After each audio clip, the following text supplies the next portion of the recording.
ओम बृहस्पतये नमः। श्री विष्णु भगवान की जय। भक्तों, श्री बृहस्पतिवार की कथा सुनने से पहले आप श्रद्धापूर्वक मन को शांत करके हाथ में अक्षत लेकर हाथ जोड़ें और विष्णुदेव की मन में नाम जाप करते हुए पूरी एकाग्रता से कथा सुनें, जिससे भगवान विष्णु की कथा का आपको समृद्धि और सफलता प्रदान हो। तो आइए अब सुनते हैं श्री बृहस्पतिवार व्रत की पावन कथा, जिसका श्रवण करने से भगवान विष्णु और बृहस्पति देव की विशेष कृपा प्राप्त होती है। भारतवर्ष में एक दानी तथा प्रतापी राजा राज्य करता था। वह नित्य गरीबों और ब्राह्मणों को दान देता और उनकी सहायता करता था, लेकिन यह बात उसकी रानी को अच्छी नहीं लगती थी।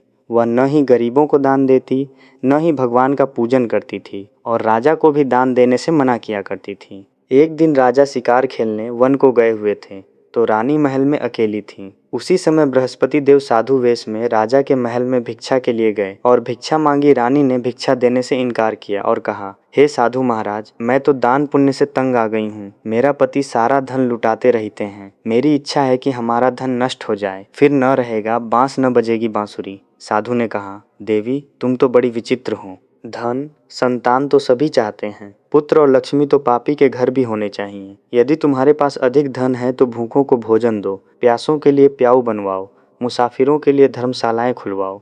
जो निर्धन अपनी कुंवारी कन्याओं का विवाह नहीं कर सकते, उनका विवाह करा दो।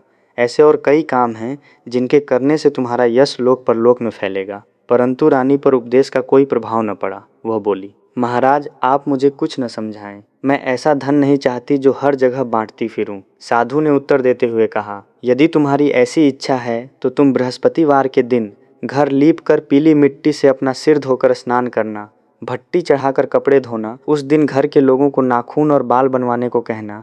ऐसा करने से तुम्हारा सारा धन नष्ट हो जाएगा। इतना कहकर वह साधु महाराज वहां से आलोप हो गए।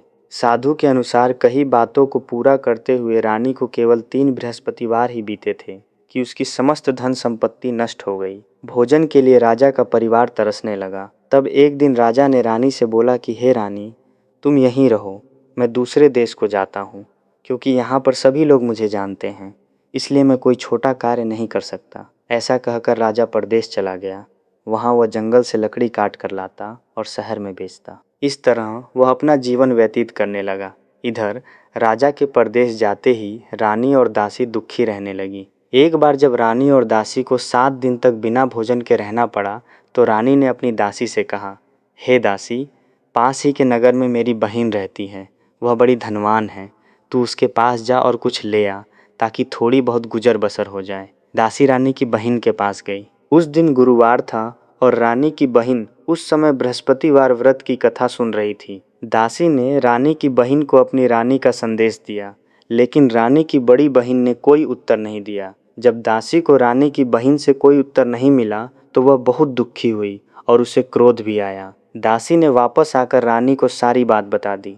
सुनकर रानी ने अपने भाग्य को कोसा। उधर रानी की बहन ने सोचा कि मेरी बहन की दासी आई थी, परंतु मैं उससे नहीं बोली, इससे वह बहुत दुखी हुई होगी। कथा सुनकर और पूजन समाप्त करके वह अपनी बहन के घर आई और कहने लगी, हे बहन, मैं बृहस्पतिवार का व्रत कर रही थी। तुम्हारी दासी मेरे घर आई थी, परंतु जब तक कथा होती है तब तक न तो उठते हैं और न ही बोलते हैं, इसलिए मैं नहीं बोली। कहो दासी, क्यों गई थी? रानी बोली, मेरी बहन, तुमसे क्या छिपाऊं, हमारे घर में खाने तक को अनाज नहीं था। ऐसा कहते कहते रानी की आंखें भर आईं। उसने दासी समेत पिछले 7 दिनों से भूखे रहने तक की बात अपनी बहन को विस्तार पूर्वक सुना दी। रानी की बहन बोली, देखो बहन, भगवान बृहस्पति देव सबकी मनोकामना को पूर्ण करते हैं। देखो, शायद तुम्हारे घर में अनाज रखा हो। पहले तो रानी को विश्वास नहीं हुआ, पर बहन के आग्रह करने पर उसने अपनी दासी को अंदर भेजा तो उसे सचमुच अनाज से भरा एक घड़ा मिल गया। यह देखकर दासी को बड़ी हैरानी हुई। दासी रानी से कहने लगी, हे रानी, जब हमको भोजन नहीं मिलता तो हम व्रत ही तो करते हैं, इसलिए क्यों न इनसे व्रत और कथा की विधि पूछ ली जाए, ताकि हम भी व्रत कर सकें। तब रानी ने अपनी बहन से बृहस्पतिवार व्रत के बारे में पूछा। उसकी बहन ने बताया, बृहस्पतिवार के व्रत में चने की दाल और मुनक्का से विष्णु भगवान का केले की जड़ में पूजन करें तथा दीपक जलाएं, व्रत कथा सुने और पीला भोजन ही करें। इससे बृहस्पति देव प्रसन्न होते हैं। व्रत और पूजन विधि बताकर रानी की बहन अपने घर को लौट गई। 7 दिन के बाद जब गुरुवार आया तो रानी और दासी ने व्रत रखा। घुड़साल में जाकर चना और गुड़ लेकर आईं। फिर उससे केले की जड़ तथा विष्णु भगवान का पूजन किया। अब पीला भोजन कहाँ से आए, इस बात को लेकर दोनों बहुत दुखी थे। चूंकि उन्होंने व्रत रखा था, इसलिए बृहस्पति देव उनसे प्रसन्न थे। इसलिए वे एक साधारण व्यक्ति का रूप धारण कर दो थालों में सुंदर पीला भोजन दासी को दे गए। भोजन पाकर दासी प्रसन्न हुई और फिर रानी के साथ मिलकर भोजन ग्रहण किया। उसके बाद वे सभी गुरुवार को व्रत और पूजन करने लगी। बृहस्पति भगवान की कृपा से उनके पास फिर से धन संपत्ति आ गई, परंतु रानी फिर से पहले की तरह आलस्य करने लगी। तब दासी बोली, देखो रानी, तुम पहले भी इस प्रकार आलस्य करती थी। तुम्हें धन रखने में कष्ट होता था, इस कारण सभी धन नष्ट हो गया, और अब जब भगवान बृहस्पति की कृपा से धन मिला है तो तुम्हें फिर से आलस्य होता है। रानी को समझाते हुए दासी कहती है कि बड़ी मुसीबतों के बाद हमने यह धन पाया है, इसलिए हमें दान पुण्य करना चाहिए, भूखे मनुष्यों को भोजन कराना चाहिए और धन को शुभ कार्यों में खर्च करना चाहिए, जिससे तुम्हारे कुल का यश बढ़ेगा, स्वर्ग की प्राप्ति होगी और पितृ प्रसन्न होंगे। दासी की बात मानकर रानी अपना धन शुभ कार्यों में खर्च करने लगी, जिससे पूरे नगर में उसका यश फैलने लगा। इधर एक दिन राजा दुखी होकर जंगल में एक पेड़ के नीचे आसन जमाकर बैठ गया। वह अपनी दशा को याद करके व्याकुल होने लगा। बृहस्पतिवार का दिन था। एकाएक उसने देखा कि निर्जन वन में एक साधु प्रकट हुए। वह साधु वेश में स्वयं बृहस्पति देवता थे। लकड़हारे के सामने आकर बोले, हे लकड़हारे, इस सुनसान जंगल में तू चिंतामग्न क्यों बैठा है? लकड़हारे ने दोनों हाथ जोड़कर प्रणाम किया और उत्तर दिया, हे साधु महाराज, आप सब कुछ जानते हैं, मैं क्या कहूँ। यह कहकर रोने लगा और साधु को अपनी आत्मकथा सुनाई। साधु कहा, तुम्हारी स्त्री ने बृहस्पति के दिन बृहस्पति भगवान का निरादर किया है, जिसके कारण रुष्ट होकर उन्होंने तुम्हारी यह दशा कर दी। अब तुम चिंता को दूर करके मेरे कहने पर चलो तो तुम्हारे सब कष्ट दूर हो जाएंगे और भगवान पहले से भी अधिक संपत्ति देंगे। तुम बृहस्पति के दिन कथा किया करो। 2 पैसे के चने मुनक्का लाकर उसका प्रसाद बनाओ और शुद्ध जल से लोटे में शक्कर मिलाकर अमृत तैयार करो। कथा के पश्चात अपने सारे परिवार और सुनने वाले प्रेमियों में अमृत व प्रसाद बांटकर आप भी ग्रहण करो। ऐसा करने से भगवान तुम्हारी सब मनोकामनाएं पूरी करेंगे। साधु के ऐसे वचन सुनकर लकड़हारा बोला, हे प्रभु, मुझे लकड़ी बेचकर इतना पैसा नहीं मिलता जिससे भोजन के उपरांत कुछ बचा सकूं। मैंने रात्रि में अपनी स्त्री को व्याकुल देखा है। मेरे पास कुछ भी नहीं जिससे मैं उसकी खबर मंगा सकूं। साधु ने कहा, हे लकड़हारे, तुम किसी बात की चिंता मत करो। बृहस्पति के दिन तुम रोजाना की तरह लकड़ियां लेकर शहर को जाओ। तुमको रोज से दुगुना धन प्राप्त होगा, जिससे तुम भली भांति भोजन कर लोगे तथा बृहस्पति देव की पूजा का सामान भी आ जाएगा। अब तुम्हें जो बृहस्पति देव की कथा का याचन करना है वह कुछ इस प्रकार है। बृहस्पति देव की कथा। प्राचीन काल में एक ब्राह्मण रहता था। वह बहुत निर्धन था। उसके कोई संतान नहीं थी। उसकी स्त्री बहुत मलिनता के साथ रहती थी। वह स्नान न करती, किसी देवता का पूजन न करती। इससे ब्राह्मण देवता बड़े दुखी थे। बेचारे बहुत कुछ कहते थे, किंतु उसका कुछ परिणाम न निकला। भगवान की कृपा से ब्राह्मण की स्त्री के कन्या रूपी रत्न पैदा हुआ। कन्या बड़ी होने पर प्रातः स्नान करके विष्णु भगवान का जाप व बृहस्पतिवार का व्रत करने लगी। अपने पूजन पाठ को समाप्त करके विद्यालय जाती तो अपनी मुट्ठी में जौ भर के ले जाती और पाठशाला के मार्ग में डालती जाती। तब ये जौ स्वर्ण के जो जाते लौटते समय उनको बीन कर घर ले आती थी। एक दिन वह बालिका सूप में उस सोने के जौ को फटक कर साफ कर रही थी कि उसके पिता ने देख लिया और कहा, हे बेटी, सोने के जौ के लिए सोने का सूप होना चाहिए। दूसरे दिन बृहस्पतिवार था। इस कन्या ने व्रत रखा और बृहस्पति देव से प्रार्थना करके कहा, मैंने आपकी पूजा सच्चे मन से की हो तो मेरे लिए सोने का सूप दे दो। बृहस्पति देव ने उसकी प्रार्थना स्वीकार कर ली। रोजाना की तरह वो कन्या जौ फैलाती हुई जाने लगी। जब लौटकर जौ बीन रही थी तो बृहस्पति देव की कृपा से सोने का सूप मिला। उसे वह घर ले आई और उसमें जौ साफ करने लगी, परंतु उसकी माँ का वही ढंग रहा। एक दिन की बात है कि वह कन्या सोने के सूप में जौ साफ कर रही थी। उस समय उस शहर का राजपुत्र वहां से होकर निकला। इस कन्या के रूप और कार्य को देखकर मोहित हो गया तथा अपने घर आकर भोजन तथा जल त्याग कर उदास होकर लेट गया। राजा को इस बात का पता लगा तो अपने प्रधानमंत्री के साथ उसके पास गए और बोले, हे बेटा, तुम्हें किस बात का कष्ट है? किसी ने अपमान किया है अथवा और कारण हो सो कहो, मैं वही कार्य करूंगा जिससे तुम्हें प्रसन्नता हो। अपने पिता की राजकुमार ने बातें सुनी तो वह बोला, मुझे आपकी कृपा से किसी बात का दुख नहीं है, किसी ने मेरा अपमान नहीं किया है, परंतु मैं उस लड़की से विवाह करना चाहता हूँ जो सोने के सूप में जौ साफ कर रही थी। यह सुनकर राजा आश्चर्य में पड़ा और बोला, हे बेटा, इस तरह की कन्या का पता तुम ही लगाओ, मैं उसके साथ तेरा विवाह अवश्य ही करवा दूंगा। राजकुमार ने उस लड़की के घर का पता बतलाया। तब मंत्री उस लड़की के घर गए और ब्राह्मण देवता को सभी हाल बतलाया। ब्राह्मण देवता राजकुमार के साथ अपनी कन्या का विवाह करने के लिए तैयार हो गए तथा विधि विधान के अनुसार ब्राह्मण की कन्या का विवाह राजकुमार के साथ हो गया। कन्या के घर से जाते ही पहले की भांति उस ब्राह्मण देवता के घर में गरीबी का निवास हो गया। अब भोजन के लिए भी अन्न बड़ी मुश्किल से मिलता था। एक दिन दुखी होकर ब्राह्मण देवता अपनी पुत्री के पास गए। बेटी ने पिता की दुखी अवस्था को देखा और अपनी माँ का हाल पूछा। तब ब्राह्मण ने सभी हाल कहा। कन्या ने बहुत सा धन देकर अपने पिता को विदा कर दिया। इस तरह ब्राह्मण का कुछ समय सुखपूर्वक व्यतीत हुआ। कुछ दिन बाद फिर वही हाल हो गया। ब्राह्मण फिर अपनी कन्या के यहाँ गया और सारा हाल कहा तो लड़की बोली, हे पिताजी, आप माताजी को यहाँ लिवा लाओ, मैं उसे विधि बता दूंगी जिससे गरीबी दूर हो जाए। वह ब्राह्मण देवता अपनी स्त्री को साथ लेकर पहुँचे तो अपनी माँ को समझाने लगी, हे माँ, तुम प्रातःकाल प्रथम स्नानादि करके विष्णु भगवान का पूजन करो तो सब दरिद्रता दूर हो जाएगी। परंतु उसकी मांग ने एक भी बात नहीं मानी और प्रातःकाल उठकर अपनी पुत्री के बच्चों की जूठन को खा लिया। इससे उसकी पुत्री को भी बहुत गुस्सा आया और एक रात को कोठरी से सभी सामान निकाल दिया और अपनी माँ को उसमें बंद कर दिया। प्रातःकाल उसे निकाला तथा स्नानादि करा के पाठ करवाया तो उसकी माँ की बुद्धि ठीक हो गई और फिर प्रत्येक बृहस्पतिवार को व्रत रखने लगी। इस व्रत के प्रभाव से उसके माँ बाप बहुत ही धनवान और पुत्रवान हो गए और बृहस्पति जी के प्रभाव से इस लोक के सुख भोग कर स्वर्ग को प्राप्त हुए। फिर इतना कहकर साधु अंतर्ध्यान हो गए।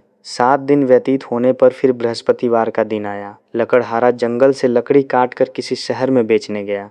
उसे उस दिन और दिन से अधिक पैसा मिला। राजा ने चना गुड़ आदि लाकर गुरुवार का व्रत किया। उस दिन से उसके सभी क्लेश दूर हुए। परंतु जब दोबारा गुरुवार का दिन आया तो बृहस्पतिवार का व्रत करना भूल गया। इस कारण बृहस्पति भगवान नाराज हो गए। उस दिन उस नगर के राजा ने विशाल यज्ञ का आयोजन किया तथा शहर में यह घोषणा करा दी कि कोई भी मनुष्य अपने घर में भोजन न बनावे न आग जलावे, समस्त जनता मेरे यहाँ भोजन करने आवे। इस आज्ञा को जो न मानेगा उसे फांसी की सजा दी जाएगी। इस तरह की घोषणा संपूर्ण नगर में करवा दी गई। राजा की आज्ञा अनुसार शहर के सभी लोग भोजन करने गए, लेकिन लकड़हारा कुछ देर से पहुंचा, इसलिए राजा उसको अपने साथ घर लिवा ले गए और ले जाकर भोजन करा रहे थे तो रानी की दृष्टि उस खूंटी पर पड़ी जिस पर उसका हार लटका हुआ था। वह वहां पर दिखाई नहीं दिया। रानी ने निश्चय किया कि मेरा हार इस मनुष्य ने चुरा लिया है। उसी समय सिपाहियों को बुलाकर उसको कारागार में डलवा दिया। जब लकड़हारा कारागार में पड़ गया और बहुत दुखी होकर विचार करने लगा कि न जाने कौन से पूर्व जन्म के कर्म से मुझे यह दुख प्राप्त हुआ है, और उसी साधु को याद करने लगा जो कि जंगल में मिला था।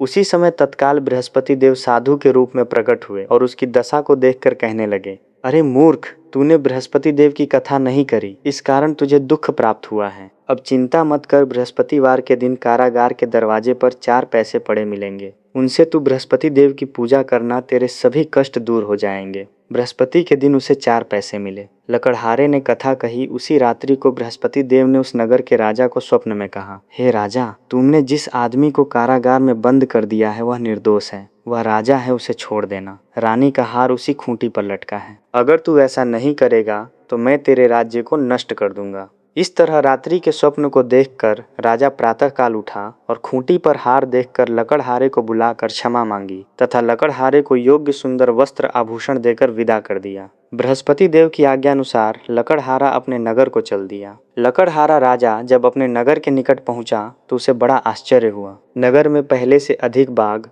तालाब, कुएं तथा बहुत सी धर्मशाला, मंदिर आदि बन गई हैं। राजा ने पूछा, यह किसका बाग और धर्मशाला है? तब नगर के सब लोग कहने लगे, यह सब रानी और बांदी के हैं। तो राजा को आश्चर्य हुआ और गुस्सा भी आया। जब रानी ने यह खबर सुनी कि राजा आ रहे हैं तो उन्होंने बांदी से कहा कि हे दासी, देख राजा हमको कितनी बुरी हालत में छोड़ गए थे, हमारी ऐसी हालत देखकर वो लौट न जाएं, इसलिए तू दरवाजे पर खड़ी हो जा। आज्ञानुसार दासी दरवाजे पर खड़ी हो गई। राजा आए तो उन्हें अपने साथ लिवा लाई। तब राजा ने क्रोध करके अपनी तलवार निकालकर रानी से पूछा कि यह धन तुम्हें कैसे प्राप्त हुआ है। तब उन्होंने कहा, हमें यह सब धन बृहस्पति देव के इस व्रत के प्रभाव से प्राप्त हुआ है। राजा ने निश्चय किया कि 7 रोज बाद तो सभी बृहस्पति देव का पूजन करते हैं, परंतु मैं प्रतिदिन दिन में 3 बार कहानी तथा रोज व्रत किया करूंगा। अब हर समय राजा के दुपट्टे में चने की दाल बंधी रहती तथा दिन में 3 बार कहानी कहता। एक रोज राजा ने विचार किया कि चलो अपनी बहन के यहाँ हो आवें। इस तरह निश्चय कर राजा घोड़े पर सवार हो अपनी बहन के यहाँ को चलने लगा। मार्ग में उसने देखा कि कुछ आदमी एक मुर्दे को लिए जा रहे हैं। उन्हें रोक कर राजा कहने लगा, अरे भाइयों, मेरी बृहस्पति देव की कथा सुन लो। वे बोले, लो, हमारा तो आदमी मर गया है, इसको अपनी कथा की पड़ी है। परंतु कुछ आदमी बोले, अच्छा कहो, हम तुम्हारी कथा भी सुनेंगे। राजा ने दाल निकाली और जब कथा आधी हुई थी कि मुर्दा हिलने लग गया और जब कथा समाप्त हो गई तो राम राम करके मनुष्य उठकर खड़ा हो गया। आगे मार्ग में उसे एक किसान खेत में हल चलाता मिला। राजा ने उसे देख और उससे बोले, अरे भैया, तुम मेरी बृहस्पतिवार की कथा सुन लो। किसान बोला, जब तक मैं तेरी कथा सुनूंगा तब तक 4 हरैया जोत लूंगा। जा अपनी कथा किसी और को सुनाना। इस तरह राजा आगे चलने लगा। राजा के हटते ही बैल पछाड़ खाकर गिर गए तथा किसान के पेट में बड़ी जोर का दर्द होने लगा। उस समय उसकी माँ रोटी लेकर आई। उसने जब यह देखा तो अपने पुत्र से सब हाल पूछा और बेटे ने सभी हाल कह दिया। तो बुढ़िया दौड़ी दौड़ी उस घुड़सवार के पास गई और उससे बोली कि मैं तेरी कथा सुनूंगी, तू अपनी कथा मेरे खेत पर चलकर ही कहना। राजा ने बुढ़िया के खेत पर जाकर कथा कही, जिसके सुनते ही वह बैल उठ खड़ हुए तथा किसान के पेट का दर्द भी बंद हो गया। राजा अपनी बहन के घर पहुंचा। बहन ने भाई की खूब मेहमानी की। दूसरे रोज प्रातःकाल राजा जगा तो वह देखने लगा कि सब लोग भोजन कर रहे हैं। राजा ने अपनी बहन से कहा, ऐसा कोई मनुष्य है जिसने भोजन नहीं किया हो, मेरी बृहस्पतिवार की कथा सुन ले। बहन बोली, हे भैया, यह राज्य ऐसा ही है कि पहले यहाँ लोग भोजन करते हैं, बाद में अन्य काम करते हैं। अगर कोई पड़ोस में हो तो देख आऊं। वह ऐसा कहकर देखने चली गई, परंतु उसे कोई ऐसा व्यक्ति नहीं मिला जिसने भोजन न किया हो। अतः वह एक कुम्हार के घर गई जिसका लड़का बीमार था। उसे मालूम हुआ कि उनके यहाँ 3 रोज से किसी ने भोजन नहीं किया है। रानी ने अपने भाई की कथा सुनने के लिए कुम्हार से कहा। वह तैयार हो गया। राजा ने जाकर बृहस्पतिवार की कथा कही, जिसको सुनकर उसका लड़का ठीक हो गया। अब तो राजा की प्रशंसा होने लगी। एक रोज राजा ने अपनी बहन से कहा कि हे बहन, हम अपने घर को जाएंगे, तुम भी तैयार हो जाओ। राजा की बहन ने अपनी सास से कहा। सास ने कहा, हाँ चली जा, परंतु अपने लड़कों को मत ले जाना, क्योंकि तेरे भाई के कोई औलाद नहीं है। बहन ने अपने भैया से कहा, हे भैया, मैं तो चलूँगी पर कोई बालक नहीं जाएगा। राजा बोला, जब कोई बालक नहीं चलेगा तब तुम ही क्या करोगी। बड़े दुखी मन से राजा अपने नगर को लौट आया। राजा ने अपनी रानी से कहा, हम निर्वंशी हैं, हमारा मुंह देखने का धर्म नहीं है और कुछ भोजन आदि नहीं किया। रानी बोली, हे प्रभु, बृहस्पति देव ने हमें सब कुछ दिया है, वह हमें औलाद अवश्य देंगे। उसी रात को बृहस्पति देव ने राजा से स्वप्न में कहा, हे राजा, उठ, सभी सोच त्याग दे, तेरी रानी गर्भ से है। राजा की यह बात सुनकर बड़ी खुशी हुई। 9वें महीने में उसके गर्भ से एक सुंदर पुत्र पैदा हुआ। तब राजा बोला, हे रानी, स्त्री बिना भोजन के रह सकती है पर बिना कहे नहीं रह सकती। जब मेरी बहन आवे तुम उससे कुछ कहना मत। रानी ने सुनकर हाँ कर दिया। जब राजा की बहन ने यह शुभ समाचार सुना तो वह बहुत खुश हुई तथा बधाई लेकर अपने भाई के यहाँ आई। तभी रानी ने कहा, घोड़ा चढ़कर तो नहीं आई, गधा चढ़ी चली आई। राजा की बहन बोली, भाभी, मैं इस प्रकार न कहती तो तुम्हें औलाद कैसे प्राप्त होता। बृहस्पति देव ऐसे ही हैं, जैसी जिसके मन में कामनाएं हैं सभी को पूर्ण करते हैं। जो सद्भावना पूर्वक बृहस्पतिवार का व्रत करता है एवं कथा पढ़ता है अथवा सुनता है, दूसरों को सुनाता है, बृहस्पति देव उसकी सभी मनोकामना पूर्ण करते हैं। भगवान बृहस्पति देव उसकी सदैव रक्षा करते हैं। संसार में जो मनुष्य सद्भावना से श्री बृहस्पति देव जी का पूजन व्रत सच्चे हृदय से करते हैं तो उनकी सभी मनोकामनाएं पूर्ण करते हैं। जैसी सच्ची भावना से रानी और राजा ने उनकी कथा का गुणगान किया तो उनकी सभी इच्छाएं बृहस्पति देव जी ने पूर्ण की थीं। इसलिए पूर्ण कथा सुनने के बाद प्रसाद लेकर जाना चाहिए, हृदय से उनका मनन करना चाहिए और जयकारा बोलना चाहिए। बोलो बृहस्पति देव की जय, बोलो विष्णु भगवान की जय। भक्तों, कथा सुन के कमेंट में विष्णु भगवान की जय बिल्कुल लिखें और वीडियो को लाइक करके चैनल सब्सक्राइब करना न भूलें ताकि आगे आने वाली सभी कथा आप सुन सको।